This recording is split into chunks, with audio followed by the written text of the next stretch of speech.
A very good evening student, स्वागत है आप सभी का आपके इस प्यारे से स्टडी प्लेटफॉर्म पे जिसका नाम है डीएलएस एजुकेशन विद्याकुल। मैं यामिनी आपकी सोशल साइंस की टीचर वेलकम करती हूँ आप सबका। तो एक बार आप सारे बच्चे जल्दी जल्दी जुड़ते जाएंगे, फिर कंटिन्यू करते हैं हम लोग आज का अपना ये सेशन। तो बच्चों, अभी हाल में ही आपने आज़ादी मनाया है। आज़ादी इन द सेंस की इंडिपेंडेंस डे, आपका स्वतंत्रता दिवस आपने हाल में ही मनाया है। तो चलिए आज हम लोग वैसे ही संबंधित कुछ बातें करते हैं। क्योंकि आपका जो हिस्ट्री का सेक्शन है, इसमें मैंने आपको स्टार्टिंग में ही बोला था कि 2 चैप्टर काफ़ी इंपॉर्टेंट है, जिसमें आपका सबसे पहला चैप्टर है यूरोप में राष्ट्रवाद, और जो दूसरा चैप्टर है बच्चे, इसका नाम है भारत में राष्ट्रवाद। और भारत में राष्ट्रवाद काफ़ी बड़ा चैप्टर है, साथ ही साथ आपको जानना बहुत ज़रूरी है। कैसे बच्चों, आप अगर जिस घर में रहते हैं तो घर के सभी लोगों से आपका परिचय होता है, उस घर में कौन कौन सी घटनाएं हुई ये आपको पता होता है। तो ठीक उसी प्रकार से अगर हम इंडिया के बारे में बात करें तो इंडिया भी आपका घर है, और आपको जानने का पूरा अधिकार है कि आखिर हमारे भारत में क्या हुआ और क्या नहीं हुआ। ये सारी बातें आज हम लोग पढ़ेंगे, तमाम बातों पे चर्चा करेंगे। मैं चाहूंगी कि आप पेन पेपर लेकर के बैठ जाएं, क्योंकि बच्चे सेशन थोड़ा लंबा होगा, और साथ ही साथ चूंकि पूरा चैप्टर मुझे कवर कराना है, काफ़ी लंबा सेक्शन है, 1919 से लेकर के हमें कवर करना है 1947 तक। तो चैप्टर बहुत ही लंबा होने वाला है। मैं रिक्वेस्ट करूंगी आप सबसे कि आप प्लीज़ पेन पेपर लेके बैठें और चीज़ों को नोट करें, जो भी आपको लगता है कि नहीं ये मुझे लिखना चाहिए या मुझे समझना चाहिए।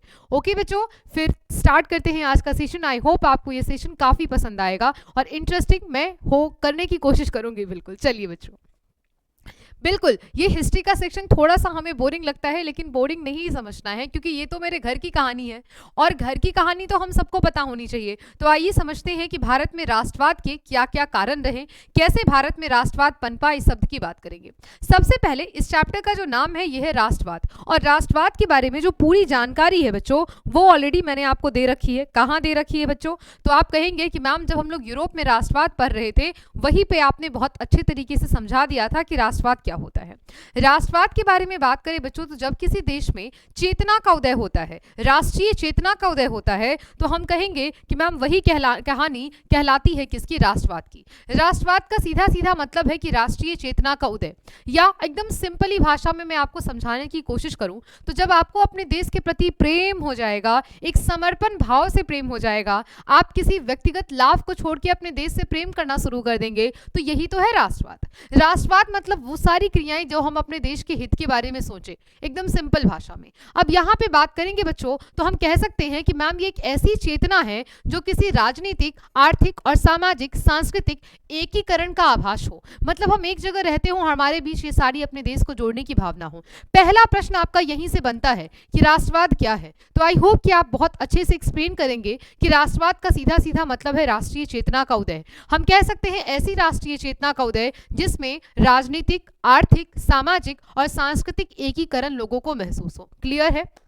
अब देखिए बच्चों, हम बात करते हैं भारत के बारे में। अगर भारत के बारे में बात किया जाए तो आप सबको पता है कि हमारा भारत सोने की चिड़िया था, और सोने की चिड़िया के साथ साथ हम देखेंगे कि धीरे धीरे कई सारे जो औपनिवेशिक देश है वो हमारे भारत में आते हैं, और शुरुआत होती है पुर्तगाली से। आप सबको पता है बच्चे कि हमारे यहाँ सबसे पहले आते वास्को डिगामा, और वास्को डिगामा की एंट्री कहाँ से होती है? तो केरल के कालीकट बंदरगाह पे वो आते हैं। जमूरियन नाम के वहाँ पे एक राजा थे जो उनका स्वागत करते हैं बहुत अच्छे तरीके से। ये सारी बातें आपको पता है, क्योंकि क्लास 9th में आपने बहुत बेहतर तरीके से इसे पढ़ा है। तो सबसे पहले हमारे यहाँ पुर्तगाली आए, इसके बाद कौन आए? इसके बाद अंग्रेज आए। बच्चों सीधी सीधी बात, अगर कोई भी देश उपनिवेश बन रहा है, एक टर्म ध्यान देना जिसका नाम है उपनिवेश। अगर मैं ये समझाने की कोशिश करूं कि आखिर यह उपनिवेश क्या है, तो बहुत अच्छे तरीके से इसको थोड़ा समझना कि उपनिवेश कहने का मतलब कि जब हम किसी देश में कंट्रोल कर लेंगे, जब किसी देश का दूसरे देश पर नियंत्रण हो जाए और उसकी सारी आर्थिक और व्यावसायिक क्रियाएं दूसरे देश के कंट्रोल में हो जाए, तो यही है उपनिवेश। जैसे अगर भारत के बारे में बात करेंगे तो भारत पर किसी और देश का कंट्रोल हो गया, किसका? ब्रिटेन का या फिर इंग्लैंड का। इसके साथ साथ मेरी जितनी आर्थिक और व्यावसायिक क्रियाएं थी, इस पे कौन कंट्रोल कर लिया? तो हम कहेंगे कि मैम इंग्लैंड। तो आप बताइए बच्चों, क्या इससे ये क्लियर नहीं हो रहा है कि हम किसी देश के उपनिवेश बन गए? चलिए आगे बढ़ते हैं। अब बच्चों यहाँ के संदर्भ में मैं आपसे अगर बात करूंगी तो आप देखिएगा कि हम अपने देश में मतलब 19वीं शताब्दी आते आते हमारे भारत में भी धीरे धीरे लोग जागरूक होना शुरू हो गए। मतलब राष्ट्रीय चेतना का उदय होने लगा, और ये राष्ट्रीय चेतना का जो उदय था इसके पीछे कई सारे कारण हैं। देखो, कोई भी घटना अगर छोटी से छोटी भी घटेगी तो उसके पीछे रीजन कई सारे होते हैं। तो भारतीय राष्ट्रवाद के उदय के भी बच्चे कई सारे कारण हैं, और आपके एग्जाम में डायरेक्टली यहाँ से प्रश्न पूछे जाते हैं कि आखिर भारत में जब राष्ट्रवाद की शुरुआत हुई तो इसके पीछे क्या क्या कारण थे। क्यों आखिर भारत के जो लोग हैं ये एकदम से परेशान हो गए ब्रिटिशर्स से, क्यों उन्हें ऐसा लगने लगा कि नहीं यह हमारे लिए ठीक नहीं है, हम स्वशासन में ही जीवन यापन करेंगे और हमारा अपना शासन बेहतर होगा, इनसे बहुत बेहतर होगा। आखिर कितने शोषण के तरीकों से वो गुजरे, आखिर क्या क्या उन्हें परिस्थितियां झेलने पड़ी, क्या क्या समस्याएं थी, ये सारी समस्याएं हम डिस्कस करेंगे। तो चलिए अब जानने की कोशिश करते हैं कि आखिर भारत में राष्ट्रवाद के उदय के क्या कारण है। एकदम ही स्टोरी टाइप है, आप अगर इसको सुनेंगे तो आपको एक अच्छी कहानी लगेगी और ये कहानी आपके एग्जाम पॉइंट ऑफ व्यू से बहुत ही इंपॉर्टेंट है। तो चलिए बच्चों हम बात कर लेते हैं अपने दूसरे कहानी के बारे में, मतलब दूसरे कारण के बारे में। अगर बच्चों मैं थोड़ा सा एक्सप्लेन करूं इसको, तो देखिए लोगों को परेशान कैसे कैसे किया जा रहा है, मैं इसके संदर्भ में आपसे थोड़ी सी बातें करती हूं। ठीक है, अगर बच्चों हम यहाँ पे ध्यान देंगे तो मैंने आपको क्या कहा कि मैम लोगों का शोषण हो रहा है, लोगों का शोषण कैसे हो रहा है, किन क्रियाओं से हो रहा है, इसको समझते हैं। सबसे पहले बच्चे आपको एक डेट याद रखनी है जिसका नाम है 1878।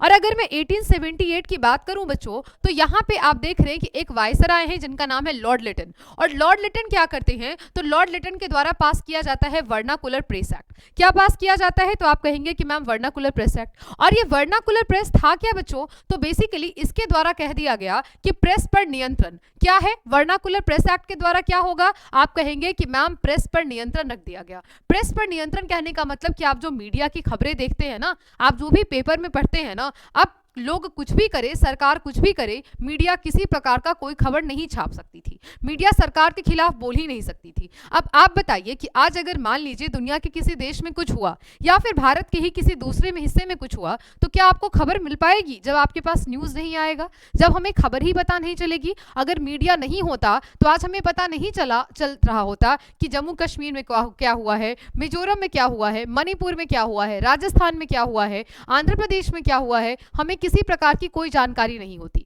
जस्ट बिकॉज ऑफ मीडिया बच्चे हमें ये सारी जानकारी मिल रही है। तो उस समय सबसे बड़ा कदम, क्योंकि सरकार अपनी गलतियां छुपानी चाह रही है, यहाँ पे जो अंग्रेज है वो अपनी गलतियां छुपाना चाह रहे हैं, वो 1878 में सबसे पहले वर्नाकुलर प्रेस एक्ट पे रोक लगा देते हैं। पहली बात बहुत इंपॉर्टेंट है ये, क्योंकि ऑब्जेक्टिव आपसे पूछेगा कि बताइए किसने रोक लगा दिया था, तो आप क्या कहेंगे कि मैम लॉर्ड लिटन ने। आइए दूसरी इसकी वजह पढ़ते हैं कि आखिर जनता क्यों परेशान है।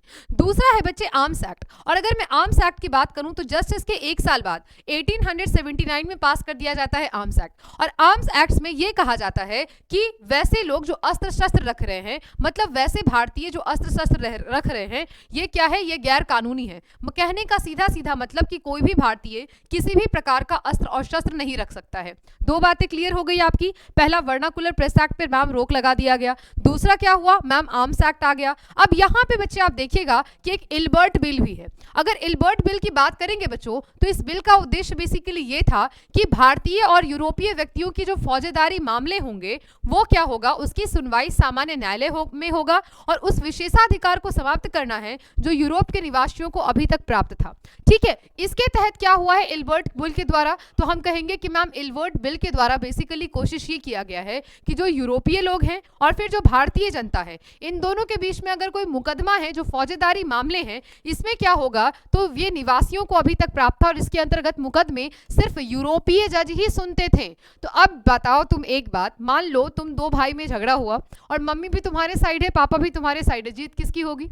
ऑब्वियस सी बात है, जीत मतलब तुम्हारी होगी। जो मम्मी अगर तुम्हारे साइड, पापा भी अगर तुम्हारे साइड है, तो जीत तुम्हारी होगी, भाई तुमसे नहीं जीतेगा। यही बात यहाँ भी है। आप देखेंगे कि मैम अगर यूरोपीय और भारतीयों के बीच में कोई भी मामला है तो जज हमेशा यूरोपीय होते हैं। अब यूरोपीय जज होंगे तो फैसला वैसा ही करेंगे। अब यहाँ पे होगा क्या बच्चे, तो यूरोपीय जनता इसका विरोध करती है और सरकार को लास्ट में इस बिल को वापस लेना पड़ता है। आइए आगे बढ़ते हैं। इसी तरह के बच्चों अगर हम आगे की बातों को देखें तो सेम इसी तरह की बातें आपको आगे भी देखने को मिलेंगी। आगे क्या हुआ, आइए इसको समझने की कोशिश करते हैं। अगर यहाँ पे बच्चे हम बात करेंगे 1899 में, तो लॉर्ड कर्जन ने क्या किया, कलकत्ता कॉरपोरेशन एक्ट बनाया और इसके तहत जो नगर पालिका में चुने गए लोग थे, नगर पालिका और नगर निगम आप बहुत अच्छे से समझते होंगे, इसमें क्या किया, इनके सदस्यों की संख्या में कमी कर दिया और गैर निर्वाचित सदस्यों की संख्या में वृद्धि कर दी। ठीक है, इसके साथ साथ और कई सारा रूल, कई सारा एक्ट ऐसा आया जो भारतीयों के अंदर एक तरह से ज्वाला बिखेरने का काम किया। जैसे मैं 2-3 को अपडेट कर देती हूँ। 1904 में विश्वविद्यालय अधिनियम आया, और विश्वविद्यालय अधिनियम में कहा गया कि अब जितने विश्वविद्यालय हैं उन पे कंट्रोल ब्रिटिशर्स का होगा, सरकारी कंट्रोल होगा। दूसरी बात, आइए 1905 की कहानी पढ़ें। आपसे पूछा जाएगा बंगाल का विभाजन कब हुआ, तो बच्चे 1905 में बंगाल का विभाजन किसने कर दिया? Lord Curzon. याद रखिएगा बच्चों, काफी इंपॉर्टेंट है, 1905 बंगाल विभाजन लॉर्ड कर्जन के द्वारा। लॉर्ड कर्जन कहता है कि हम ये जो विभाजन है ये प्रशासनिक दृष्टिकोण से कर रहे हैं, लेकिन इसके विभाजन का पूरा उद्देश्य ही यही था कि हम राजनीतिक विचारधारा को कैसे प्रमोट करें। इसका कहना क्या है लॉर्ड कर्जन का? तो ये कहता तो है कि प्रशासनिक के लिए कर रहे हैं, लेकिन सबसे बड़ी मंशा ये थी कि बंगाल का जो एरिया है यहाँ हिंदू मुस्लिम एकता बहुत ज्यादा थी और इस एकता को तोड़ने के लिए इसका विभाजन कर दिया गया। तो ये भी आप याद रख लीजिएगा। इसके बाद बच्चे अगर हम बात करेंगे तो यहाँ पे जब बंगाल विभाजन हो गया तो भारतीयों में काफी रोष पैदा हो गया, और काफी रोष के चलते आप देखिएगा कि जब 1911 में यहाँ पे 1911 में यह जो बंगाल विभाजन है सरकार इसको रद्द कर देती है। आगे कहानी को पढ़ते हैं। आगे की कहानी को अगर आप समझिएगा बच्चों तो एक व्यक्ति है जिसका नाम है डलहौजी। अब आइए थोड़ी सी डलहौजी के बारे में बातें कर लें। यह जो डलहौजी साहब हैं, डलहौजी की संरचनात्मक योजना के अंतर्गत भारत में चाहे हम रेलवे की बात करें, हम टेलीविजन की बात करें, हम परिवहन की बात करें, इन सारे व्यवस्था की शुरुआत हुई। तो आपको लगेगा कि थोड़ा सा विकास हो रहा है हमारे इंडिया में, लेकिन यह विकास उनके व्यक्तिगत उद्देश्य के लिए है, क्योंकि भारत से दूसरे जगह सामान को ढो के ले जाना।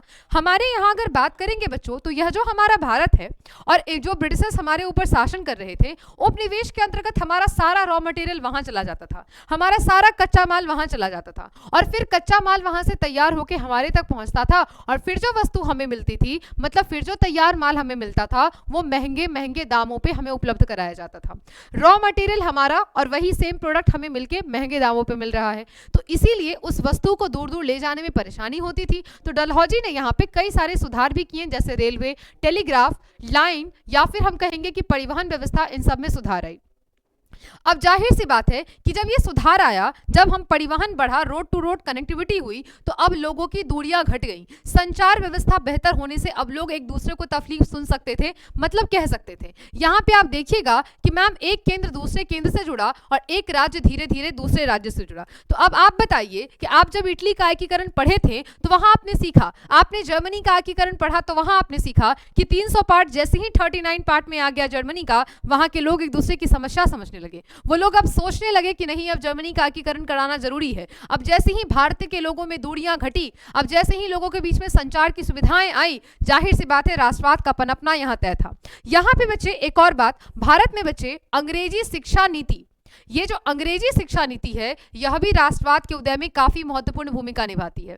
ऐसा क्यों? इससे बच्चे हमें कई प्रकार की जानकारी मिली। ऐसा नहीं था कि केवल हम पे थोप दिया गया कि हाँ ठीक है आप इंग्लिश पढ़िए। ये पढ़ने के बाद जो इंग्लिश की पॉलिसीज थी, इससे हमें कई सारी चीजें भी देखने को मिली, जैसे हम जान पाए कि मानवतावाद क्या है, हम जान पाए कि यूरोप में पुनर्जागरण कैसे हुआ। आपने पूरा पुनर्जागरण पढ़ा है 1789 की क्रांति से, पता होगा बच्चे आपको। इसके बाद इन्होंने यह भी जाना, भारतीय यह भी जान पाए कि फ्रांस में 1789 की जो राज्य क्रांति हुई, जहां पे केवल सामान्य जनता के द्वारा क्रांति कर दी गई, ना कोई अमीर वर्ग और केवल गरीब वर्ग, जिसमें किसान, जिसमें मजदूर, ये सारे वर्ग के द्वारा चलाया गया आंदोलन, केवल बुजुर्गा वर्ग के द्वारा चलाए गए आंदोलन से फ्रांस अपने यहाँ का इतना शक्तिशाली राजा इसे गद्दी से हटा देता है और फांसी की सजा हो जाती है।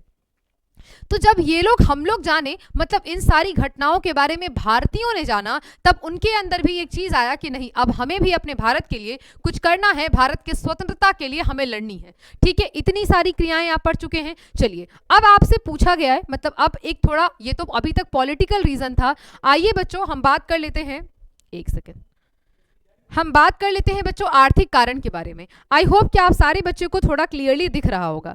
चलिए बच्चों हम बात करें आर्थिक कारण के बारे में, तो बच्चों भारत में कई सारी ऐसी आर्थिक नीतियां अंग्रेजों के द्वारा लाई गई थी जिसके द्वारा हम लोग काफी परेशान थे। और आर्थिक नीति जो हमारे यहाँ उद्योग और व्यापार चल रहा था,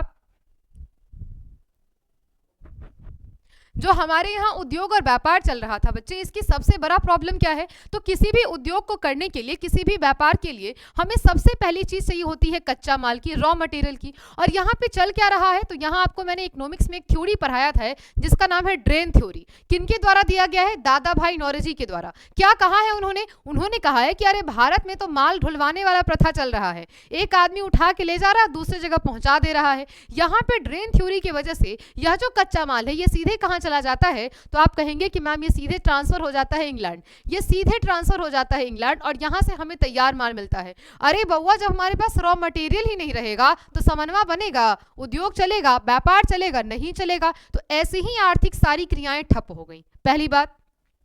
आगे देखिए, जाहिर सी बात है बच्चों कि इससे हुआ क्या, तो जो भारतीय कृषि है, भारतीय कुटीर उद्योग है, जो भी छोटे छोटे उद्योग हैं, इन सबको काफी धक्का मिला। और साथ ही साथ अब यहाँ पे आप देखिएगा ना, तो किसान के साथ भी अंग्रेज बहुत अच्छा नहीं कर रहे थे। और भारत का जो एक बड़ा वर्ग था उस समय, वो कृषि प्रधान इकोनॉमी होने की वजह से हम लोग पूर्ण रूप से किस पर निर्भर थे? तो आप कहेंगे कि मैम हम पूर्ण रूप से निर्भर थे कृषि पर। तो कृषि की नीति को लेकर के हम देखते हैं कि अंग्रेजों की जो पॉलिसी है वो उतनी बेहतर नहीं होती है।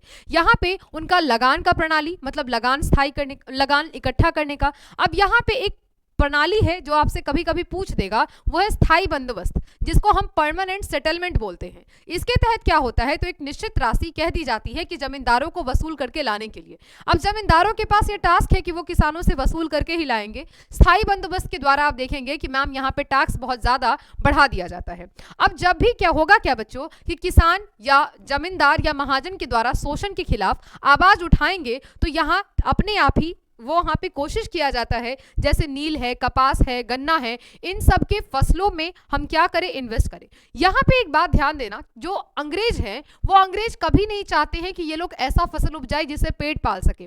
अंग्रेज केवल और केवल इस कोशिश में होते हैं कि हम केवल और केवल रोपन फसलों को उपजाएं, व्यापारिक फसलों को उपजाएं। जैसे मैं बात करूं नील के बारे में, कपास के बारे में, गन्ना के बारे में। और इसके वजह से क्या होता है कि कपास और नील उपजाने के कारण जो किसान है वो किसान बहुत परेशान रहते हैं। नील की खेती के बारे में मैं आपको बढ़ाऊंगी जब आगे सत्याग्रह पढ़ाऊंगी। तो ये कुछ रीजंस है। इसके साथ साथ बच्चे आप देखिएगा कि उद्योग के क्षेत्र में भी कुछ बेहतर नहीं हो रहा है। उद्योग के क्षेत्र में भी जो मजदूर हैं, कामगार हैं, उनको कई सारी मुश्किलों का सामना करना पड़ रहा है। भारत में बने कपड़े के निर्यात में जो निर्यात करते हैं हम लोग, यहाँ से जो कपड़े बाहर जाते थे उस पर प्रतिबंध लगा दिया गया। और इंग्लैंड में मशीन से बने हुए कपड़े भारत में महंगे महंगे दामों पर बेचे जा रहे थे, जिससे लोगों को खरीदने में ही परेशानी। सरकार के द्वारा बच्चे 1882 में सूती वस्त्र पर से आयात कर हटा लिया गया। भारत में अगर हम बात करेंगे तो भारत में मशीन से बना सामान इंग्लैंड से आता था और यहाँ पे कारखाना लगाए जाने की प्रक्रिया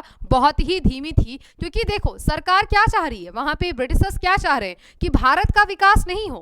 क्योंकि अगर भारत का विकास करना होता तो तुम हमारे यहाँ इंडस्ट्री लगाते, तुम रॉ मटेरियल वहां नहीं ले जाकर के हमारे यहाँ ही विकास करते ना। तो लेकिन ये तो चल नहीं रहा है। आप देखिएगा कि ऐसी परिस्थिति में जब इंडस्ट्रियलाइजेशन आ गया, मशीन आ गया, हमारे यहाँ के जो भी मजदूर हैं उनको ऐसे ही भटकना पड़ रहा है। आगे देखते हैं बच्चों। इसके साथ साथ आप देखिएगा कि मैम चाहे हम बात करें कृषि और उद्योग के बारे में, यहाँ से भी हमें कई सारी कठिनाइयों का सामना करना पड़ा। जनता में बच्चे पूरी तरह से असंतोष की भावना दौड़ पड़ती है और यहीं पे हमें एक चीज देखने को मिलती है और ये सबसे बड़ी जो क्रांति कहा जाता है, भारतीय स्वतंत्रता संग्राम की पहली क्रांति, ये क्या है तो हम कहेंगे कि मैम 1857 की क्रांति। 1857 में बिहार से किसने नेतृत्व किया था, ये आप कमेंट बॉक्स में बताइए। झांसी से किसने नेतृत्व किया था, यह भी आप कमेंट बॉक्स में बताइए। आप बताइए ग्वालियर से किसने नेतृत्व किया था। ये सारी बातें आप ऑलरेडी क्लास 8th में ही पढ़ चुके हैं, तो मुझे बताइएगा। ठीक है बच्चों, इसके साथ साथ और कई सारे उद्योग हैं, जैसे झारखंड वाले एरिया में या फिर पावना विद्रोह, यह जो नील विद्रोह है यह भी चलाया जाता है नील की खेती के विरोध में। तो ये सारी चीजें आपको ध्यान देनी है। और ये इसके बाद किसान वर्ग जो है, मजदूर वर्ग जो है, वो आपको काफी एक्टिव दिखेगा और इसके बाद ही जाकर के ऐसी ऐसी कई सारी क्रांतियां यहाँ पे आपको देखने को मिलेंगी। चलिए बच्चों आगे बढ़े। 1857 तक तो हम पहुंच गए। अब यहाँ पे बच्चों हमें देखना है सामाजिक कारण। क्या कोई सामाजिक कारण भी है? बिल्कुल है। सामाजिक कारण कैसे नहीं होगा। अगर हम सामाजिक कारण के बारे में बच्चे बात करें तो राष्ट्रवाद के उदय में मेन रूप से आप ध्यान दीजिएगा कि प्रजाति भेद की नीति बहुत बड़ा कारक थी। प्रजाति भेद की नीति कहने का कारण सामाजिक भेद के अंतर्गत बात करेंगे तो बहुत अच्छे से अंग्रेज इस बात को समझते हैं कि हमारे में एकता बहुत ज्यादा है, हम हिंदू मुस्लिम के नाम पे बहुत ज्यादा एकजुट हैं। तो अंग्रेज क्या करेंगे, अंग्रेज इस चीज को तोड़ने की कोशिश करेंगे। इसके बाद यहां तक बच्चों विदेशों में भी भारतीय जो लोग हैं उनके साथ अच्छा बर्ताव नहीं किया जाएगा। आपको याद होगा, आपने कहीं पढ़ा होगा कि दक्षिण अफ्रीका के क्षेत्र में भी भारत के जो महात्मा गांधी हैं वो इस बात से बड़े खफा होते हैं कि वहां पे भारतीयों के साथ व्यवहार अच्छा नहीं हो रहा है। साथ ही साथ रंग भेद की नीति है, काले और गोरों के बीच में भेद है। तो यहाँ पे आप देखेंगे कि भारत में तो उनके साथ भारतीयों को रेलगाड़ी में यात्रा भी नहीं करने दिया जाता है। कहीं यात्रा नहीं कर रहे वो लोग, क्योंकि भारतीयों को घृणा की नजर से देख रहे हैं। रेलगाड़ी में, क्लबों में, सड़कों पर, होटलों में अंग्रेज भारतीयों के साथ काफी दुर्व्यवहार कर रहे थे। जैसे आप दूसरे जगहों पे काले और गोरे का भेद देखते हैं, ठीक उसी प्रकार से भारतीयों के साथ एक घृणा वाली दृष्टि से अंग्रेज देख रहे हैं। आगे देखिए, यहाँ पे बच्चों हम बात करेंगे तो राष्ट्र सरकार, एक सेकेंड बच्चों, यहां हम देखेंगे कि सरकारी सेवाओं में अंग्रेजों की एक तरह से पक्षतापूर्ण नीति थी। ठीक है, पक्षतापूर्ण कहने का मतलब कि हम कह सकते हैं कि भारतीयों के साथ उतना बेहतर बर्ताव नहीं, भारतीयों के लिए अलग कानून और दूसरे लोगों के लिए अलग कानून। ये है सरकार के द्वारा जितने ऊंचे ऊंचे सरकारी पद थे, इसमें कोशिश ये किया जाता है कि भारतीयों को नहीं रखा जाए, क्योंकि जैसे ही भारतीय आएगा अपना डिसीजन देगा, और उस पद का मालिक है तो जाहिर सी बात है देगा, इसलिए वह हटाते ही थे। इसके बाद भारत का शासन का भार जो है अधिकतम इंडियन सिविल सर्विस के अधिकारों में था, और इंडियन सिविल सर्विस में जो लोग जाएगा, जाहिर सी बात है कि पॉलिसीज उसके हाथों में होगी। तो यहाँ पे आप ध्यान दीजिएगा कि सैद्धांतिक रूप से बच्चे इस सेवा के चुनाव की प्रतियोगिता परीक्षा होती थी। जैसे अभी होता है यूपीएससी होती है ना, ठीक उसी प्रकार से प्रतियोगिता परीक्षा होती थी और इसमें उम्मीदवार भाग ले सकते थे। लेकिन बच्चों, इस सेवा में चुना जाना और इसका जो चुनाव था, यह प्रतियोगिता परीक्षा काफी टफ थी, बहुत ही मुश्किल था। परीक्षा का आयोजन इंग्लैंड में होने के कारण अब सोचो सेंटर जैसे हम लोगों का अभी कहीं और ही दे दिया। अभी हाल में बीपीएससी टीचर का एग्जाम होने वाला है, अब सोचिए कहाँ कहाँ सेंटर दे रहा है। तो जाहिर सी बात है इसकी बात करेंगे तो सोचो इसका सेंटर इंग्लैंड दे रहा है, मेरा सेंटर अगल बगल के क्षेत्र में है, मुझे लग रहा है कि कितना दूर जाना है। अब कोई भारत के आदमी को इंग्लैंड जाना पड़ेगा, घर से बोले इंग्लैंड जाए परीक्षा देवे, नहीं खे जाएगे बा, उतना दूर आदमी परीक्षा देवे जाए, ले लीजिए बातें खत्म हो गया। तो इनको क्या कर दिया, इंग्लैंड जाता था इनका सेंटर। अब देखो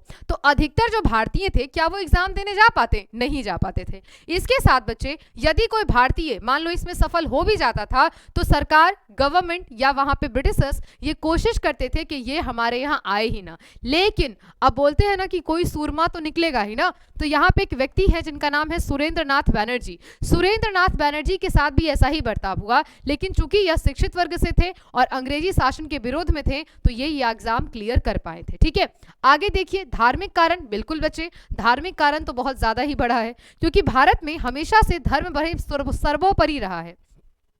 अगर धार्मिक कारणों के बारे में बात करें बच्चों, तो ये क्या करते हैं, इनके द्वारा जो पॉलिसी चलाई जाती है, तो इनके द्वारा कहा जाता है ईसाई मिशनरियों को भारत आने की छूट दे दी जाती है। जितनी भी ईसाई मिशनरीज हैं वो भारत आने के लिए छूट दे दी गई। तो अब जैसे ही ईसाई मिशनरी आएगी वो अपने धर्म का प्रचार प्रसार तो करेगी ही। अब यहाँ पे विश्व में किसी भी देश में बच्चे राष्ट्रवाद के उदय में धर्म सुधार आंदोलन ने हमेशा से महत्वपूर्ण भूमिका निभाई है, तो जाहिर सी बात है यहाँ भी निभाएंगे। अगर हम बात करेंगे कुछ पुरुषों के बारे में, कुछ महापुरुषों के बारे में, जिसको आप बहुत अच्छे तरीके से सुने होंगे, आप जानते भी होंगे, जैसे हम बात करें राजा राममोहन राय के बारे में, हम बात करें देवेंद्रनाथ ठाकुर के बारे में, ईश्वर चंद्र विद्यासागर, स्वामी दयानंद सरस्वती, रामकृष्ण परमहंस, स्वामी विवेकानंद, ये सारे जो आपको लोग देख रहे हैं, ये अपने धर्म के माध्यम से कोशिश ये किए कि हम अपने देश में लोगों के प्रति राष्ट्रवाद की भावना को जगाएं और अपने धर्म को इतना मजबूत करें कि हम राष्ट्रवाद के प्रति जागरूक हो सके और अपने देश को अंग्रेजों की चंगुल से बचा सके। क्लियर है बच्चों? चलिए आगे बढ़ते हैं। अगला क्या है, अगर बच्चों हम यहां पे बात करेंगे, एक सेकेंड बच्चों,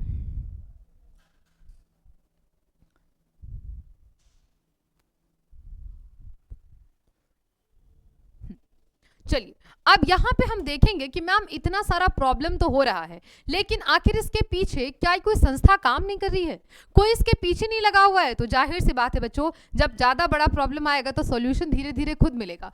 अभी तक हमारे भारत में कोई भी ऐसी संस्था नहीं थी बच्चों जो मेरी सारी प्रॉब्लम्स को एकजुट करके सुने, जो मेरी सारी समस्याओं को एकजुट करके सुने। तो यहाँ पे एक संस्था है जिसकी स्थापना की जाती है 1885 में, और संस्था का नाम क्या है? तो आप कहेंगे कि ma'am Indian national Congress. Indian national Congress की स्थापना या फिर इसका जो गठन है ये किया जाता है 1885 में, ठीक है, 1885 में। आप मुझे कमेंट में ये जरूर बताइएगा कि आखिर इंडियन नेशनल कांग्रेस के जो प्रथम अध्यक्ष हैं, पहले अध्यक्ष हैं, वो कौन है और स्थापना किनके द्वारा की जाती है, यह भी आपको बताना है। तो 85 में इनकी स्थापना कर दी गई। अब हम देखेंगे बच्चों कि यहाँ पे जितने लोग हैं जो कि संगठन से जुड़े हुए हैं, वो क्या करेंगे? तो काफी अच्छा बर्ताव करेंगे वहां यहाँ के नेताओं के साथ या फिर ब्रिटिशर्स के साथ, क्योंकि यहाँ तक केवल और केवल पेपर से बातें हो रही हैं कि हम ब्रिटिशर्स को बता रहे हैं देखो बउआ ऐसा है कि ये वाला पॉलिसी है, तुमने गलत किया है, अब तुम इसको मत करो मुझे, हाँ क्योंकि हम लोगों को ये ठीक नहीं लग रहा है। ब्रिटिशर्स ऐसे पढ़ते थे कि क्या बोल रहा है, हाँ ठीक है हो जाएगा जाओ, कुछ हो नहीं रहा था।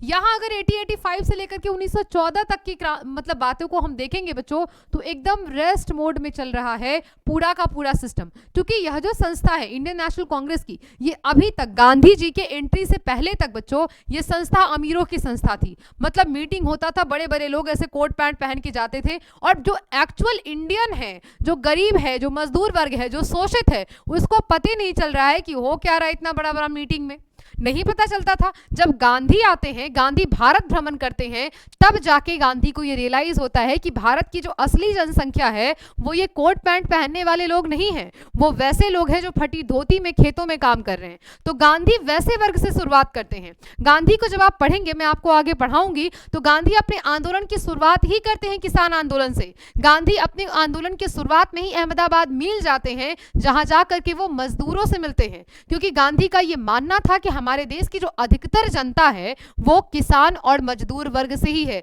ना कि ऐसे कोट पैंट पहनने वाली और बड़े बड़े मीटिंग में जाने वाली। यहाँ पे बच्चे हम बात करेंगे तो आप देखिएगा कि कई सारे ऐसे लोग थे जो अभी इंडियन नेशनल कांग्रेस में जो उग्र स्वभाव के भी थे, कुछ शांत भी थे। जैसे बच्चों मैं बात करूंगी उग्र के बारे में तो बाल गंगाधर तिलक हैं, बिपिन चंद्र हैं और फिर लाला लाजपत राय हैं। इनको सम्मिलित रूप से लाल बाल पाल कहा जाता है। सुना है आपने लाल बाल पाल के बारे में? लाल बाल पाल, बाल गंगाधर तिलक, बिपिन चंद्र पाल और लाला लाजपत राय। ठीक है, अब यहाँ पे हम देखिएगा कि बच्चों आगे की कहानी को समझते हैं। अगर आपको आगे की कहानी में समझाने की कोशिश करूं तो चूंकि अभी का जो दौर देखेंगे 1914 के बाद, आपके चैप्टर का नाम है भारत में राष्ट्रवाद और कहानी आपको जाननी है 1914 से लेकर के 1947 तक की, इतनी कहानी आपको कवर करनी है। तो अभी अगर हम बात करें बच्चे 1914 के टाइम पे, तो आप सबको पता है कि मैम 1914 से लेकर के 1918 तक क्या चला है, तो आप कहेंगे मैम प्रथम विश्व युद्ध। याद आया? और प्रथम विश्व युद्ध में कौन कौन भाग लिया है जरा बता दीजिए। आप कहेंगे कि मैम प्रथम विश्व युद्ध में दो ग्रुप है, एक कौन सा है? एक का नाम है मैम मित्र राष्ट्र और दूसरे का क्या नाम है बच्चों? तो आप कहेंगे कि मैम दूसरे का नाम है केंद्रीय शक्ति। याद आया? इस केंद्रीय शक्ति में कौन कौन सा है? तो आप कहेंगे कि मैम एक जगह तो जर्मनी है, बिल्कुल, यहाँ पे हम कहेंगे कि मैम जापान आता है, इसके साथ साथ ऑस्ट्रिया आता है, प्रशा आता है, ये सारे केंद्रीय शक्ति में है। लेकिन मित्र राष्ट्र में सारे अमीर देश हैं, जैसे हम बात करें इंग्लैंड के बारे में, अमेरिका के बारे में, रूस के बारे में, फ्रांस के बारे में, ये सारे अमीर राष्ट्र मित्र राष्ट्र में जाकर के बैठे हुए हैं और जीत भी इनकी ही होती है, लेकिन युद्ध चल रहा है। अगर हम इसके बारे में बच्चे बात करें तो प्रथम विश्व युद्ध कहीं ना कहीं विश्व इतिहास की बहुत महत्वपूर्ण घटना है और 1914 से इसका प्रारंभ होता है। दो गुट में है, ठीक है, कौन कौन सा? एक गुट में है फ्रांस, ब्रिटेन, रूस, ये कौन सा राष्ट्र है? आप कहेंगे मित्र राष्ट्र। और दूसरा कौन सा है? तो आप कहेंगे कि मैम दूसरा है केंद्रीय शक्ति, जिसके अंतर्गत जर्मनी और ऑस्ट्रिया, हंगरी और इटली आती है। क्लियर है? चलिए आगे बढ़ते हैं। आगे क्या कह रहा है? आगे कह रहा है कि देखो बच्चों, जब युद्ध हुआ जाहिर सी बात है जीत जो है वो इंग्लैंड की ही हुई, मतलब मित्र राष्ट्र की हुई। कारण के साथ साथ भारत के साथ क्या संबंध हुआ? क्योंकि इस समय बच्चे इंग्लैंड वाले कहाँ बैठे हुए? तो आप कहोगे कि मैम भारत में बैठे हुए। प्रथम विश्व युद्ध के बाद बच्चे जाहिर सी बात है कोई भी देश जब युद्ध लड़ेगा तो उसे संसाधनों की कमी आएगी, उसके पास पैसे की कमी आएगी, तो इसके पास भी ये सारी चीजें हुई। अब ये हाथ फैलाता हुआ किसके पास आएगा? ये आएगा बच्चों हमारे भारत के पास। ठीक है, ये कौन है? एनी बेसेंट जी हैं। आपको क्लियर फिगर नहीं दिख रहा है क्योंकि बुक में ही नहीं है, तो यहाँ कैसे दिखेगा? एनी बेसेंट की बात करें बच्चों तो ये इंडियन नेशनल कांग्रेस की, आईएनसी की पहली महिला अध्यक्ष हैं। ठीक है, क्या है ये? तो आप कहोगे कि मैम ये आईएनसी की पहली महिला अध्यक्ष हैं, इंडियन नेशनल कांग्रेस की पहली महिला अध्यक्ष। अच्छा, अगर ये पूछ दे कि बताइए भारत की पहली महिला अध्यक्ष कौन है, मतलब भारतीय पहली ऐसी महिला कौन है जो इंडियन नेशनल कांग्रेस की अध्यक्ष बनी, तो वो है सरोजनी नायडू। ठीक है, और 1925 का जो अधिवेशन था उन्होंने भी, मतलब उन्हें ही लीड किया था। इतनी बातें आपकी क्लियर हो गई। चलिए बच्चों हम आगे आपको समझा दें। आगे अगर हम देखेंगे, एक सेकेंड मैं थोड़ा जूम कर दूं। ठीक, अब मैं आपको ये समझा रही थी कि यहाँ पे अगर हम देखेंगे तो मैम युद्ध चल रहा है और जब युद्ध चल रहा है तो उसके पास पैसा नहीं है इंग्लैंड के पास, तो कहाँ आएगा? जहाँ पे राज कर रहा है, शासन कर रहा है, तो पैसा आएगा कहाँ से? पैसा के लिए इसने क्या किया? तो बच्चे इसने यहाँ पे आप देखिएगा कि ब्रिटिश शासन का जो लक्ष्य है वो एक जिम्मेदार सरकार जैसा नहीं है, क्योंकि ये क्या करता है, तो आयात शुल्क लगा देता है। भारत में कपड़ा उद्योग का विकास हो सके और उसका फायदा अंग्रेजों को मिल सके, यहाँ पे बच्चे इसके द्वारा टैक्स बढ़ा दिया जाता है ताकि जो ज्यादा से ज्यादा आय है वो इसको प्राप्त हो सके। अगला देखते हैं प्रथम विश्व युद्ध के समय और क्या क्या हो रहा है। अगर प्रथम विश्व युद्ध के समय की बच्चों हम बात करें,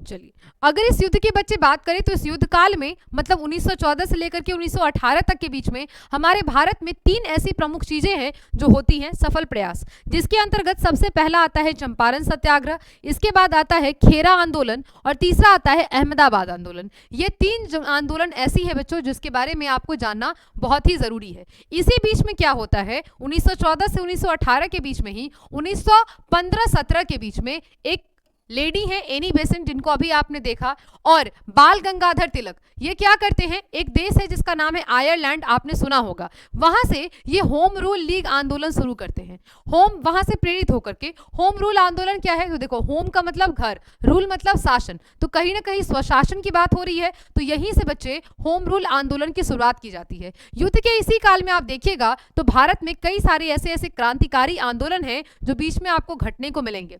ठीक है, इसी बीच में अमेरिका और कनाडा में बसे वैसे इंडियन जो कहीं ना कहीं भारत के लिए राष्ट्रवाद की भावना रखे हुए हैं, उनके द्वारा भारतीय क्रांतिकारियों के नेतृत्व में लाला हरदयाल यहाँ पे किसकी स्थापना करते हैं, तो आप कहोगे कि मैम गदर पार्टी की स्थापना करते हैं। आपसे पूछा जाएगा गदर पार्टी की स्थापना किनके द्वारा की गई, लाला हरदयाल के द्वारा। कब की गई, 1913 में। क्लियर हुआ। इसके बाद बच्चे 1915-17 में क्या हो रहा है, तो आप कहेंगे कि मैम होम रूल आ रहा है, किसके नेतृत्व में, एनी बेसेंट और बाल गंगाधर तिलक। इसके साथ साथ इस बीच में क्या क्या हुआ है 1914 से 18 में, तो मैम चंपारण हुआ है, खेरा आंदोलन हुआ है, अहमदाबाद आंदोलन हुआ है। चलिए एक एक करके बच्चों हम सबके बारे में जान लेते हैं। ठीक है, आइए समझने की कोशिश करें। सबसे पहले बच्चों मैं थोड़ा इसको जूम कर दूं ताकि आपको दिख सके।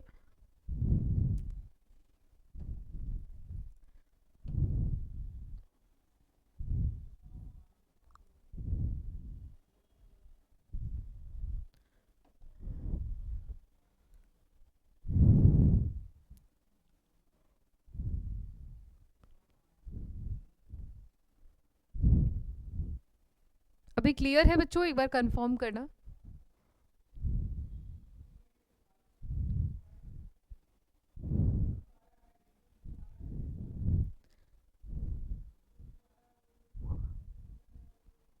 चलिए अभी क्लियर है, क्लियर दिख रहा है,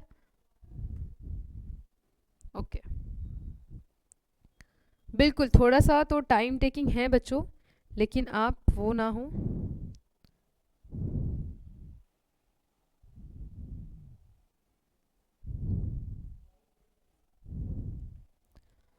हाँ जी बच्चों, आप थोड़ा, क्योंकि बहुत बड़ा चैप्टर है ना, तो आप प्लीज़ पेन पेपर लेके बैठे रहें, चीज़ों को समझते जाएं। एक लेक्शन और शायद इसका आएगा।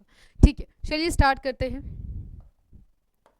अगर इसके बारे में बच्चों हम बात करें तो आप सबको पता है कि मैम प्रथम महायुद्ध जो है इसका प्रभाव तो हमें देखने को मिलेगा ही, और इसका प्रभाव क्या है, अरे बाबा ये तो मोटा ही होगा।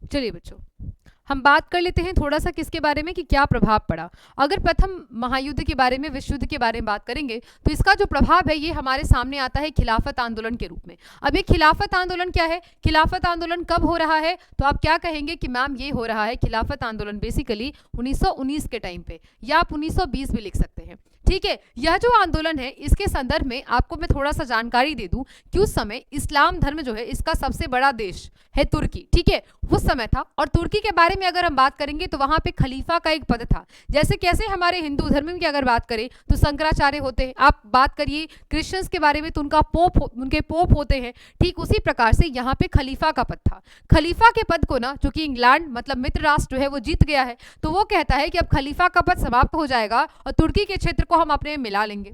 अब इस वजह से पूरे देश में या पूरे विश्व में जो मुस्लिम कम्युनिटी है ये परेशान होती है। गांधी जी इस चीज को समझ जाते हैं। गांधी कहते हैं कि देखो यही समय है जब हम भारतीयों के बीच में हिंदू मुस्लिम एकता को देख सकते हैं, हिंदू मुस्लिम एकता को बढ़ावा दे सकते हैं। तो गांधी का कहना था कि हमें यह आंदोलन शुरू करना चाहिए और यह आंदोलन का नाम रखा जाता है खिलाफत आंदोलन। खिलाफत आंदोलन के बारे में बच्चों बात करेंगे तो यहाँ पर दो व्यक्ति आपको मिलेंगे, दो बंधु आपको मिलेंगे जिनको हम अली बंधु के नाम से भी जानते हैं। एक का नाम क्या है, शौकत अली, और दूसरे का मोहम्मद अली। इन दोनों के नेतृत्व में बच्चे चलता है खिलाफत आंदोलन। खिलाफत आंदोलन की अगर बात करेंगे तो यहाँ पे ऑटोमन साम्राज्य का जो पद समाप्त कर दिया गया था, हटा देने की बात कही जा रही थी, इसके वजह से भारत में खिलाफत आंदोलन शुरू किया जाता है। ठीक है, और गांधी कहते हैं कि देखो खिलाफत आंदोलन केवल यहीं तक सीमित नहीं रहेगा। अगर ये मुद्दा सरकार ने नहीं सुना तो हम आगे चल के असहयोग आंदोलन की रूपरेखा इसी से तैयार करेंगे। मतलब असहयोग आंदोलन का जो बैक स्टोरी है ये खिलाफत आंदोलन ही लिख रहा है। आगे पढ़ेंगे। इसके बाद बच्चों आप सब देखेंगे कि महायुद्ध का एक और बड़ी परिणाम निकला, और वो परिणाम क्या हुआ, तो जो गोरे हैं मतलब जो ये अंग्रेजों हैं, ब्रिटिशर्स हैं, इनकी प्रतिष्ठा घट गई, प्रतिष्ठा घटते गई। और आप देखिएगा कि धीरे धीरे युद्ध के दौरान दोनों पक्षों में एक दूसरे के खिलाफ धुआंधार प्रचार प्रसार होता है। उपनिवेशवादियों के प्रति जो बर्बरता है, मतलब इंग्लैंड जो भी अपने देश उपनिवेश देश के साथ गलत कर रहा है उसके खिलाफ में, साथ ही साथ उनके खिलाफ जो असभ्य व्यवहार कर रहा है, इसके लिए यहाँ पे बच्चों कहीं ना कहीं ब्रिटिशर्स की पूरे विश्व में अवहेलना होने लगती है। इसके बाद आगे देखते हैं। अब यहां से शुरू होगा बच्चे गांधी का आंदोलन। गांधी फॉर्म में आएंगे और प्रथम विश्व युद्ध के बाद उत्पन्न परिस्थितियों में गांधी के द्वारा 3 आंदोलन किया जाएगा। मेन रूप से आपको तीनों आंदोलन में यहां नोट करवा देती हूं। सबसे पहले गांधी के द्वारा शुरू किया जाएगा असहयोग आंदोलन, ठीक है, जिसका टर्म है 1920।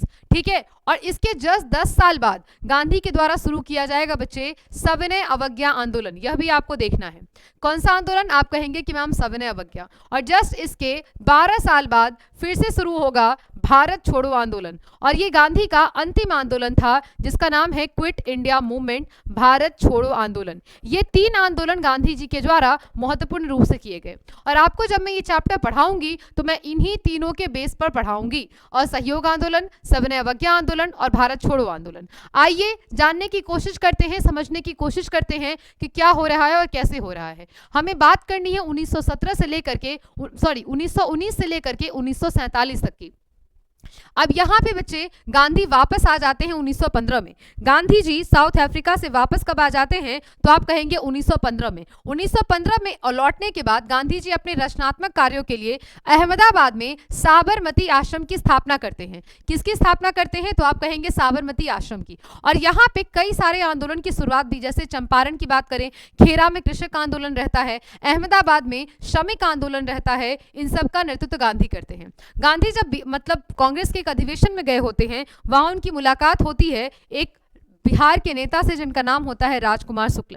और राजकुमार शुक्ल ने भारत मतलब गांधी जी को बिहार आने को आमंत्रण किया कि चलिए, और हमारे यहाँ नील की समस्या काफ़ी ज़्यादा है, इसको लेकर के यहाँ पे तिनकठिया प्रणाली प्रचलित थी। तिनकठिया प्रणाली में किसानों को कहा जाता था कि 3/20 भाग में आपको नील की खेती करनी है, और इसे नील की खेती करने से जो जमीन होता है बच्चों, ये बंजर हो जाता था। किसान ये खेती नहीं करना चाहते थे। गांधी आते हैं, चंपारण सत्याग्रह सबसे पहला गांधी का प्रयोग था, जो कि सत्याग्रह पर बेस्ड था। सत्याग्रह की बात करें तो सत्याग्रह कहता है सत्य प्लस आग्रह, मतलब किसी व्यक्ति को ये आग्रह करिए सत्य के लिए। गांधी का कहना यह था, जैसे आपने शाहरुख खान को सुना होगा कि जब आप किसी चीज को शिद्दत से पाने की कोशिश करो तो पूरी कायनात उसे आपको मिलाने में लग जाती है। गांधी कहते थे कि अगर तुम किसी सच के लिए लड़ रहे हो तो तुम्हें किसी प्रकार के दंड या किसी प्रकार के अस्त्र शस्त्र की कोई जरूरत नहीं है, क्योंकि सत्य जीतता है, सत्य की विजय होती है। सत्य, गांधी का यह भी कहना था कि सत्य परेशान होता है लेकिन पराजित नहीं हो सकता। ये सही बात है कि सत्य परेशान होता है, वह विचलित हो जाएगा, लेकिन वह कभी हार नहीं मानता है, ये गांधी का कहना था। और इसीलिए वह सत्याग्रह को अपना बेस मान के चल रहे हैं।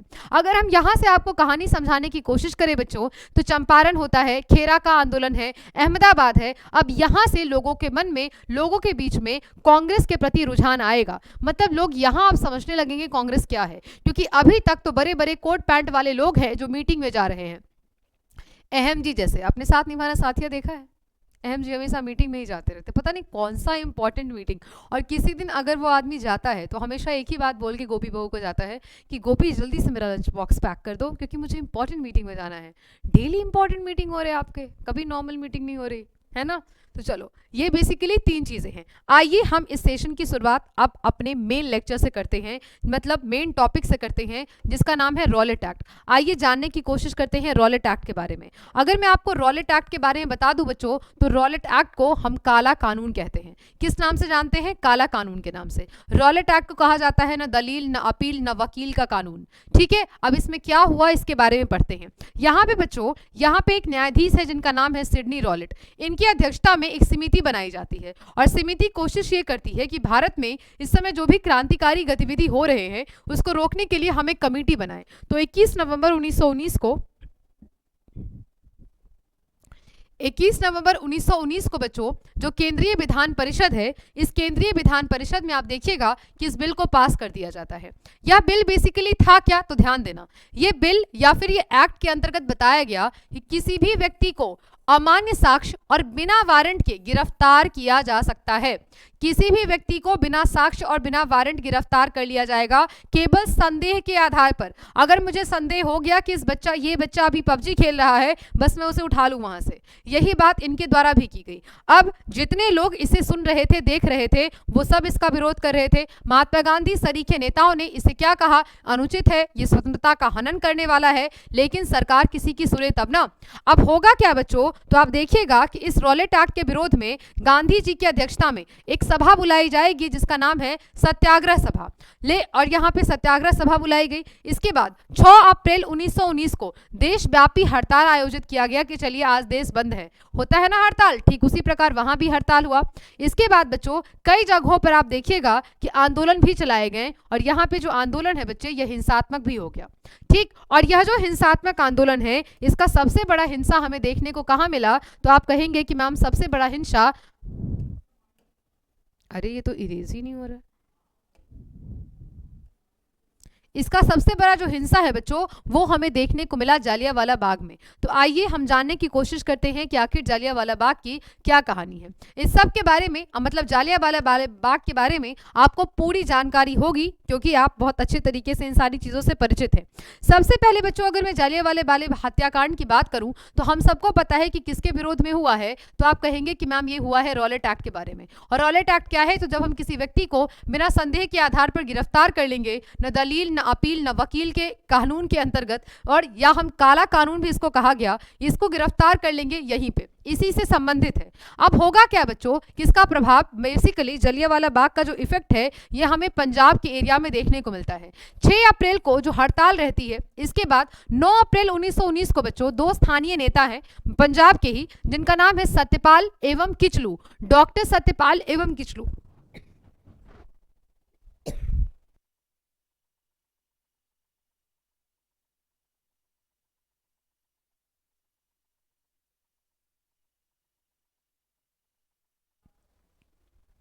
हाँ जी बच्चों, तो हम कहेंगे कि मैम 9 अप्रैल 1919 को क्या होगा कि पंजाब के 2 स्थानीय नेता हैं जिनका नाम है डॉक्टर सत्यपाल एवं किचलू, इनको गिरफ्तार कर लिया जाएगा। इनको गिरफ्तार कर लिया जाएगा और इनकी गिरफ्तारी के विरोध में, चूंकि इन्हें गिरफ्तार कर लिया गया है, क्यों गिरफ्तार किया गया रीजन नहीं दिया, तो 13 अप्रैल 1919 को, याद रखिएगा डेट, 13 अप्रैल 1999, 13 अप्रैल 1919, एकदम ध्यान देना है, कभी नहीं भूलना है जीवन में इस डेट को, क्योंकि इतनी बड़ी घटना आज तक भारतीय इतिहास में नहीं हुई है। 13 जनवरी 1919, ठीक है बच्चे। अब यहाँ पे आप देखिएगा कि जालियांवाला बाग में एक सभा बुलाई जाती है। मैं थोड़ा और जूम कर देती हूँ ताकि आपको बहुत क्लियरली रूप से दिखाई दे। यहाँ पे आप देखिएगा बच्चों कि यहाँ पे जिला मजिस्ट्रेट होता है, डिस्ट्रिक्ट मजिस्ट्रेट होता है, जिसका नाम क्या है, general O Dyer. General O Dyer देखता है कि जब इतने सारे लोग सभा में इकट्ठा हैं तो वह लोगों पर गोली चलाने की अनुमति दे देता है। ठीक है, इस जालियांवाला बाग हत्याकांड में बच्चे कई सारे लोग घायल होते हैं, कई सारे लोग मर भी मतलब कितने लोग यहाँ मरते भी हैं, और इतना बड़ा नरसंहार आज तक भारतीय इतिहास में नहीं हुआ है। जब ये हो गया बच्चों, जाहिर सी बात है काफी कलंकित और काफी बुरा हुआ। यहाँ पे आप देखिएगा कि रविंद्र रविन्द्रनाथ टैगोर अपने नाइट की उपाधि जो है वो वापस कर देते हैं।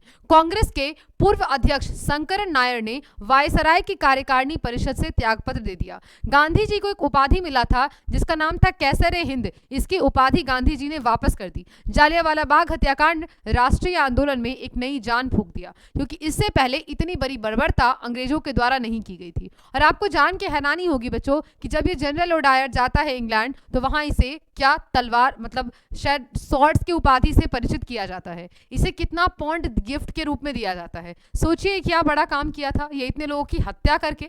और कोई बहुत बड़ा तुम पॉलिसी लॉन्च कर दिए हो या कुछ चलो अजीब कर दिए हो तो चलता है, लेकिन मृत्यु मानवता कहाँ चली गई थी अंग्रेजों की, मुझे ये नहीं समझ में आ रहा है। तो वहां जाके इसे सम्मानित किया जाता है।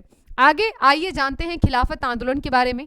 अगर बच्चों हम खिलाफत आंदोलन के बारे में बात करें, एक सेकेंड, अगर बच्चों हम खिलाफत आंदोलन के बारे में बात करें तो आइए देखने की कोशिश करते हैं। अभी मैं आपको बता रही थी खिलाफत आंदोलन की जो शुरुआत है वो क्यों हुई थी, ताकि तुर्की की जो पराजय है, तुर्की के पराजय के बाद कहा जाता है कि खलीफा का जो पद है ये हटा दिया जाएगा, कहा जाता है ना। और खलीफा का पद हटा दिया जाएगा, जिसमें भारत के अंतर्गत शौकत अली और मोहम्मद अली के द्वारा इस आंदोलन की शुरुआत होती है। गांधी जी इस आंदोलन का समर्थन क्यों करते हैं? वह गांधी का ऐसा मानना था कि अगर मैं या फिर भारतीय के कोई भी लोग इस आंदोलन का समर्थन करते हैं तो बहुत क्लियरली रूप से ये चीज दिखेगा कि भारत में क्या हो रहा है। तो भारत में एकता है हिंदू और मुस्लिम के बीच में, यह अंग्रेजों को देखने को मिलेगी। चलिए बच्चों आगे बढ़ते हैं। अब यहां से शुरुआत किसकी होती है? तो आप कहेंगे कि मैम यहां से शुरुआत होती है आंदोलनों की आंदोलन पे। चलिए सबसे पहले बच्चे हम देखेंगे कि भारतीय राष्ट्रीय कांग्रेस का कलकत्ता अधिवेशन बुलाया जाता है। और ये कलकत्ता अधिवेशन कब है? तो आप कहेंगे कि मैम ये जो कलकत्ता अधिवेशन है ये बेसिकली सितंबर 1920 में है। सितंबर 1920 में आप देखेंगे गांधी जी के प्रेरणा से कई सारे कार्य के विरोध में 2 प्रस्ताव कर असहयोग आंदोलन प्रस्ताव पास करने को कहा जाता है। ठीक है, अब ये असहयोग आंदोलन है क्या? तो बच्चों यहाँ पे आप ध्यान देंगे दिसंबर 1920 की ही कांग्रेस के नागपुर अधिवेशन में ये स्पेशल सेशन होता है। स्वशासन के जगह शब्द आता है स्वराज, स्वराज का लक्ष्य निर्धारित कर दिया जाता है। और यहां से कोशिश ये करती है कांग्रेस कि अब हम कई सारे रचनात्मक कार्यों को आगे बढ़ाएंगे। और आपका सबसे इंपॉर्टेंट आंदोलन जो एग्जाम में पूछा जाएगा दैट इज असहयोग आंदोलन। तो आइए शुरुआत करते हैं असहयोग आंदोलन के बारे में। असहयोग आंदोलन के पढ़ने की कोशिश करें तो सबसे पहले इसके अगर कारण पे बात करें तो 3 कारण हैं। असहयोग आंदोलन को चालू करने के पीछे 3 कारण हैं। पहला कारण क्या है? आप कहेंगे कि मैम पहला कारण है यहाँ पे खिलाफत का मुद्दा। खिलाफत यहाँ पे सबसे बड़ी बात है क्योंकि 1919 में शुरू की गई है और गांधी ने ये कहा है कि अब हमें हिंदू मुस्लिम एकता साबित करनी है। दूसरी कौन सी है? आप कहेंगे कि मैम पंजाब में सरकार की जो कार्रवाई है जो कि जालियांवाला बाग हत्याकांड के रूप में है, जहां इतने लोगों को नरसंहार के रूप में मृत्यु के दंड उतार दिया गया है। अगला स्वराज की प्राप्ति, और ये तो तीसरा लक्ष्य है ही। एट द एंड किसी भी आंदोलन का उद्देश्य यही होता था कि अंग्रेज यहां से जाएं और हमें स्वशासन के लिए छोड़ दें। अगर बच्चों हम बात करेंगे इस आंदोलन के बारे में तो आप ध्यान देंगे कि इस आंदोलन के द्वारा 2 तरह के कार्यक्रम चलाए गए। क्या क्या? सबसे पहले बच्चों कोशिश ये किया गया या कहा यह गया कि आपको करना क्या है, तो सरकार का सहयोग नहीं करना है। क्योंकि जितने डॉक्टर्स जा रहे हैं हॉस्पिटल, जितने लोग टीचर्स हैं वो जा रहे हैं स्कूल, जितने स्टूडेंट्स पढ़ने जा रहे हैं, तो कहीं ना जितने वो है वकील हैं या फिर जितने लोग जो सरकार की कार्यकारिणी सभा में हैं, जो भी काम करने जा रहे हैं वो सरकार का सहयोग कर रहे हैं। अगर हम ये सारा काम करना बंद कर दें, सरकार का सहयोग करना बंद कर दें, तो ये ब्रिटिश सरकार अपने आप ही कमजोर हो जाएगी। अब इसके अंतर्गत आप देखिएगा बच्चों, तो जितने लोग होते हैं वो सबसे पहले अपने पदों का त्याग करना शुरू कर देते हैं। सरकारी और गैर सरकारी समारोह जितने भी होगा उन समारोहों का बहिष्कार होने लगता है। चाहे सरकारी स्कूल हो या फिर कॉलेज हो, इसका लोग बहिष्कार करने लगते हैं। जो चुनाव होता है विधान परिषद का, इसका भी बहिष्कार होता है। और सबसे बड़ी बात, यहाँ पे विदेशी वस्तुओं के विस्तार की भी कहानी चलती है। और यहीं पे एक टर्म आता है जिसका नाम है स्वदेशी, मतलब अपने देश की वस्तु का प्रयोग करना। तो स्वदेशी की बात यहीं पे आएगी। ये पहली बात है। तो पहला कॉन्सेप्ट क्या समझाने की कोशिश हो रही है? आप कहेंगे कि मैम पहले कॉन्सेप्ट में तो सिखा रहा है कि बहिष्कार करिए।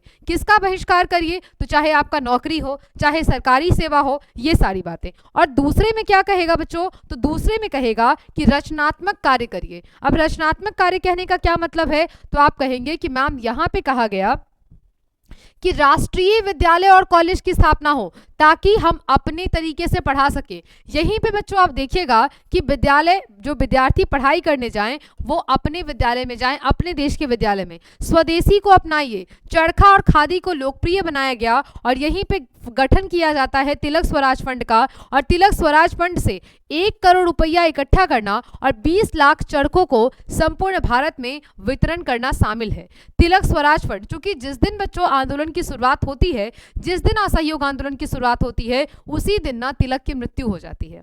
बाल गंगाधर तिलक की मृत्यु उसी दिन हो जाती है। यहाँ पे तिलक स्वराज फंड का गठन होगा, इसमें 1 करोड़ रुपया इकट्ठा करना इसका उद्देश्य था और 20 लाख चरखों को पूरे भारत में बांटना यह भी इसका उद्देश्य था। आगे बढ़ते हैं। अब आइए हम देखते हैं कि आंदोलन का आरंभ कैसे हुआ।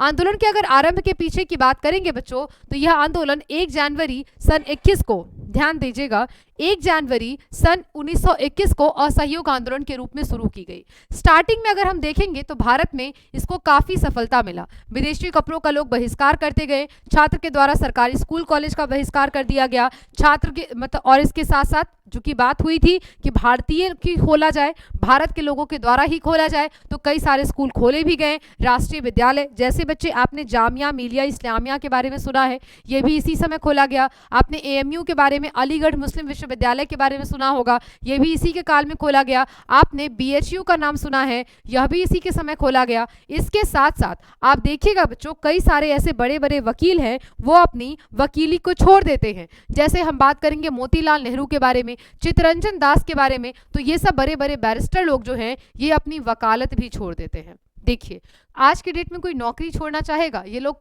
कितने ज़्यादा अपने देश के प्रति समर्पित हैं, चाहे गवर्नमेंट जॉब में हो, प्राइवेट जॉब में हो, वो लोग अपनी नौकरी छोड़ने को तैयार है। आगे देखिए, सरकार ने बच्चे क्या किया, सरकार इस आंदोलन को कह रही है कि देखो ये आंदोलन कानूनी नहीं है, ये आंदोलन गैर कानूनी है। सरकार इस आंदोलन को गैर कानूनी साबित कर दी। अब चूंकि पूरे देश के लोग इसमें जुड़े हुए हैं, क्योंकि गांधी कह रहे हैं, तो कितने लोग, आंदोलन लगभग बच्चे 30,000 के आसपास लोगों को यहाँ गिरफ्तार कर लिया जाता है। गिरफ्तारी के विरोध में गांधी जी सरकार को सविनय अवज्ञा आंदोलन की धमकी देते हैं कि देखो बउआ, अगर तुम इसको समाप्त करोगे तो हम फिर से एक ऐसा ही भयानक आंदोलन करेंगे, ठीक है। लेकिन इसी बीच में, जैसे ही ये धमकी उसे मिली ही होती है, इसी बीच में एक जगह है बच्चों, ये बहुत इंपॉर्टेंट है, ध्यान दीजिएगा, उत्तर प्रदेश के गोरखपुर जिले में, जिसका नाम है चौड़ी चौड़ा। क्या नाम है? चौड़ी चौड़ा। चौड़ी चौड़ा में एक राजनीतिक जुलूस जा रहा होता है, और इस जुलूस में क्या होता है बच्चे, तो ये कहीं ना कहीं पुलिस के द्वारा फायरिंग की जाती है। तो फायरिंग में के विरोध में 5 फरवरी 1922 को 22 पुलिसकर्मी, कितने पुलिसकर्मी? 22 की जान ले ली जाती है, पुलिस स्टेशन में आग लगा दिया जाता है। गांधी जी समझ नहीं पाते हैं कि जनता जो है ये कहीं ना कहीं किसकी ओर बढ़ रही है, तो जनता अभी हिंसा की ओर बढ़ रही है। और जैसे ही गांधी के आंदोलन में हिंसा होती है, गांधी जी इस आंदोलन को रोक लगा देते हैं। गांधी कहते हैं कि नहीं, ये आंदोलन नहीं होगा, इसको रहने दीजिए, क्योंकि इस आंदोलन में एंट्री हो गई है हिंसा की। तो होता क्या है बच्चे कि 12 फरवरी 1922 को गांधी जी के निर्णय अनुसार आंदोलन को स्थगित कर दिया जाता है। क्या कर दिया गया? आप कहेंगे कि मैम आंदोलन को स्थगित कर दिया गया। अब देखिए बच्चों, आंदोलन हो गया स्थगित। अभी तक जो पूरी जनता है वो जोश में है कि नहीं, इस बार तो अंग्रेज से बदला ले ही लेना है। और असहयोग आंदोलन वास्तव में पहली बार पूरे भारत स्तर पे इतना सफल आंदोलन था। ठीक है बच्चों, इस आंदोलन को स्थगित कर दिया जाएगा। और गांधी जी क्या करते हैं कि मार्च 1922 में यहीं पे गिरफ्तार कर लिए जाते हैं 6 वर्ष के लिए। किसके द्वारा? अंग्रेज के द्वारा। क्यों बच्चों? क्योंकि अभी तो बताया था ना, अंग्रेज क्या कहा कि ये आंदोलन संवैधानिक नहीं है, असंवैधानिक है। क्लियर? तो ये क्या हो गया? बंद हो गया। अब यहाँ पे जैसे ही ये बंद हुआ बच्चे, यही इस खिलाफत के मुद्दे का भी यहीं पे अंत हो गया। हिंदू मुस्लिम की जो एकता थी, गांधी जी जेल गए, एकता खत्म हो गई। पूरे भारत में सांप्रदायिकता का बोलबाला बढ़ गया। और अंग्रेज चाहते भी यही थे कि भारतीय हिंदू मुस्लिम में केवल टूट करके रह जाए। ठीक है, ना तो स्वराज की प्राप्ति हुई और ना ही जो पंजाब का अन्याय था इसका हम लोग बदला ले पाए। लेकिन इन असफलता के बावजूद इस आंदोलन ने बच्चे महान उपलब्धि हासिल की। महान उपलब्धि ऐसे हासिल की कि कांग्रेस और गांधी में संपूर्ण भारतीय जनता का विश्वास जाग गया। जनता अब ये बहुत अच्छे से जान गई कि अगर गांधी होते, गांधी ने इस आंदोलन का समर्थन किया है, गांधी अगर आज बाहर होते तो कहीं ना कहीं हम सफल होते। ठीक है, इसके साथ समूचा देश पहली बार एक बार आंदोलित हो रहा था। समूचा भारत एक बार यूनिटी में राष्ट्रवाद की भावना पहली बार लोगों में जाग रही थी। पूरे देश को बच्चे एक सूत्र में पिरोने वाली भाषा के रूप में हिंदी को मान्यता मिलती है। साथ ही साथ चरखा एवं करखा को भी बढ़ावा मिलता है और न जाने ऐसे कई सारे पक्ष हैं जिसके मुद्दे पे भारतीयों को जोड़ने की कोशिश होती है। बच्चों, आज हम लोग पढ़े हैं असहयोग आंदोलन तक। आगे वाले क्लास में आपको खिलाफत आंदोलन पढ़ना है, आपको भारत छोड़ो आंदोलन पढ़ना है और अंततः 1947 तक की घटना पढ़नी है जिस दिन आप आजाद हो जाएंगे। तो चलिए फिर मिलते हैं आपसे एक नए चैप्टर के साथ, एक नए सेक्शन के साथ, इसके अगले कड़ी के साथ। अब आपकी मुलाकात हमसे होगी 1930 के आंदोलन में, जहां हम लोग पढ़ेंगे सविनय अवज्ञा आंदोलन। तब तक के लिए दीजिए इजाजत और ऐसे ही पढ़ते रहिए, हंसते रहिए, खेलते रहिए, मुस्कुराते रहिए, गाते रहिए। आई होप कि आपको ये सेशन बहुत ही अच्छा लगा होगा, बहुत शानदार लगा होगा। फिर मिलते हैं नेक्स्ट सेशन में। थैंक यू सो मच बच्चों जुड़ने के लिए। Have a nice day everyone. Bye bye.